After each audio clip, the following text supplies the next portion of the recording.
Assalamualaikum teman-teman semuanya.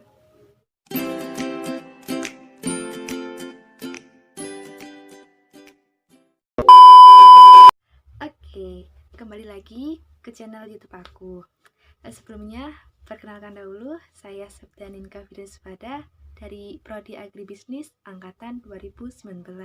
Saya di sini menjalankan tugas mentoring dari Mbak Faidatul, yaitu Perkultum. Jangan lupa like, komen, dan subscribe, karena subscribe itu gratis.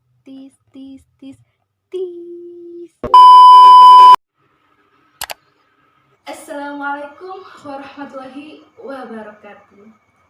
Alhamdulillahirrabbilalamin. Wassalatu wassalamu ala asrafil anbiya'i wal mursalin Sayyidina wa maulana Muhammadin wa ala alihi wa sahbihi ajmain, amma ba'd. Sebagai hamba Allah yang beriman, marilah kita panjatkan puja dan puji syukur kehadirat Allah Subhanahu wa Ta'ala yang telah memberikan kekuatan kesehatan lahir dan batin kepada kita semua, sehingga kita dapat berkumpul di rumah masing-masing dalam rangka menghambakan diri kepada Allah Subhanahu wa Ta'ala. Kedua kalinya, salawat dan salam tidak lupa kita kirimkan kepada junjungan kita Nabi besar Muhammad SAW yang telah mengantarkan umat manusia dari peradaban hidup yang jahiliyah menuju pada peradaban hidup yang modern, yang penuh dengan kemajuan ilmu pengetahuan dan teknologi seperti yang kita rasakan pada saat ini. Semoga kita semua termasuk hambanya yang taat, yang berhak mendapatkan syafaatnya dari Allah Subhanahu wa Ta'ala di akhir kelak. Amin amin ya rabbal alamin. Perkenankanlah saya Septianin Kafidah pada kesempatan yang berbahagia ini untuk menyampaikan kultum yang berjudul Toharoh. Toharoh, pengertian toharoh menurut bahasa artinya bersih atau bersuci. Sedangkan menurut istilah, toharoh adalah mensucikan badan, pakaian, dan tempat-tempat dari hadas dan najis. Islam sangat menganjurkan kepada umatnya agar selalu dalam keadaan bersih dan suci. Orang-orang yang sanggup menjaga kesuciannya sangat dicintai Allah Subhanahu wa Ta'ala. Dalam Al-Quran surat Al-Baqarah juz 2 ayat 222 yang berbunyi, A'udzu billahi minasyaitonir rajim. Bismillahirrahmanirrahim. Wa yas'alunaka 'anil mahid. Qul huwa 'adhan fa'tazilun nisaa fil mahidi wa la taqrabuhunna hatta yatahurna fa idza tatahharna fa'tuhunna min haitsu amarakumullah innallaha yuhibbut tawwabina wa yuhibbul mutatahhirin. Shadaqallahul adzim. Yang artinya, sesungguhnya Allah menyukai orang-orang yang bertaubat dan menyukai orang-orang yang mensucikan diri. Macam-macam toharoh. Toharoh dibagi menjadi dua bagian, yaitu yang pertama, toharoh dari najis yang berlaku untuk badan, pakaian, dan tempat, dan cara menyucikannya dengan air yang suci dan mensucikannya, yang biasa disebut air mutlak. Toharoh dari hadas yang berlaku untuk badan, seperti mandi, wudhu, dan tayamum. Berikut contoh toharoh dari hadas seperti wudhu dan tayamum. Bismillahirrahmanirrahim. Bismillahirrahmanirrahim. Nawaitu tayammuma listibahatis sholati fardhu lillahi ta'ala.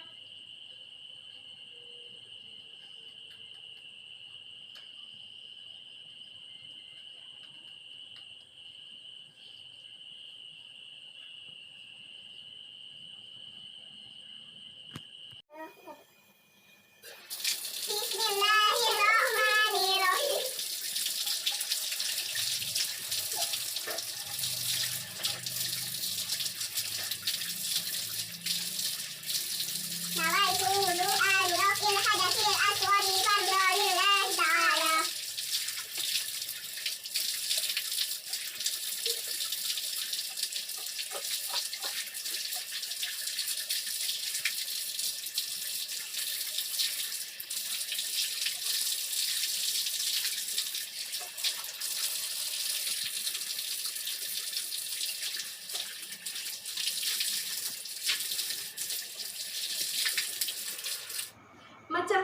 air.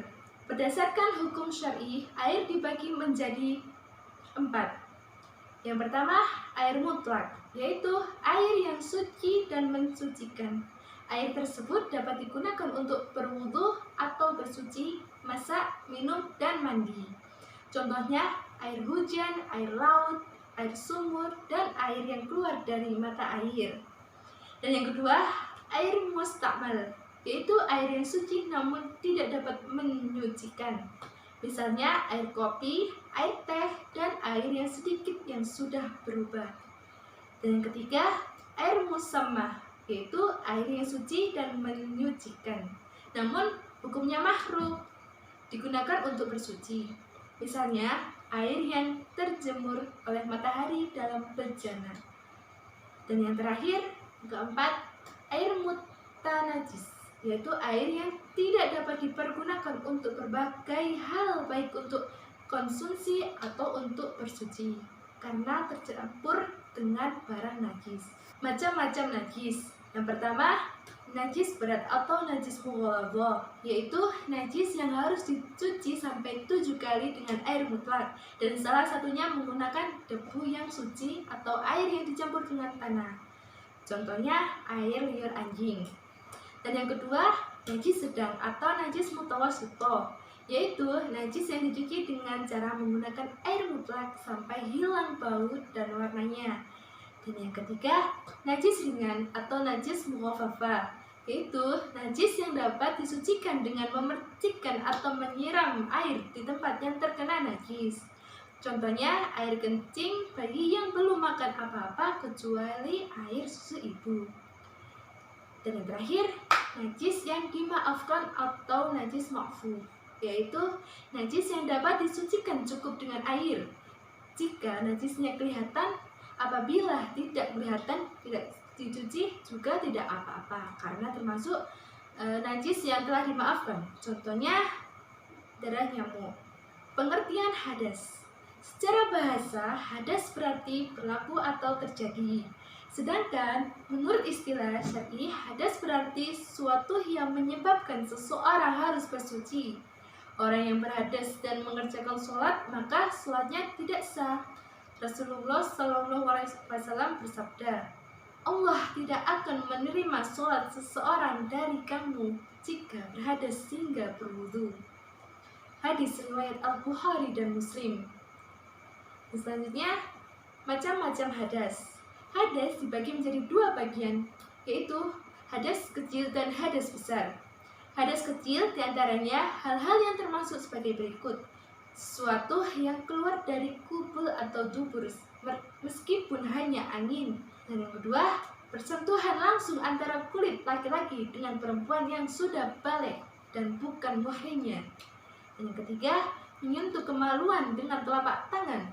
Dan yang keempat, tidur dalam keadaan tidak tetap. Dan yang terakhir, hilang akalnya seperti mabuk, gila, atau pingsan.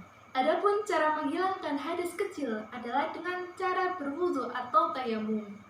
Hadas besar diantaranya hal-hal yang termasuk hadas besar antara lain bertemunya alat kelamin laki-laki dan perempuan, baik keluar mani maupun tidak.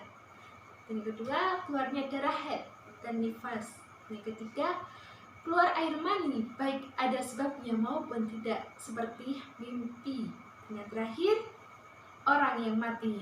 Adapun cara menghilangkan hadas besar adalah dengan mandi wajib atau janabah. Demikian kultum yang dapat saya sampaikan. Apabila ada kata yang salah atau yang kurang pas, mohon untuk dimaafkan. Soalnya saya masih dalam taraf pembelajaran. Dan sebelumnya saya mengucapkan minal aidin wal faizin, mohon maaf lahir dan batin.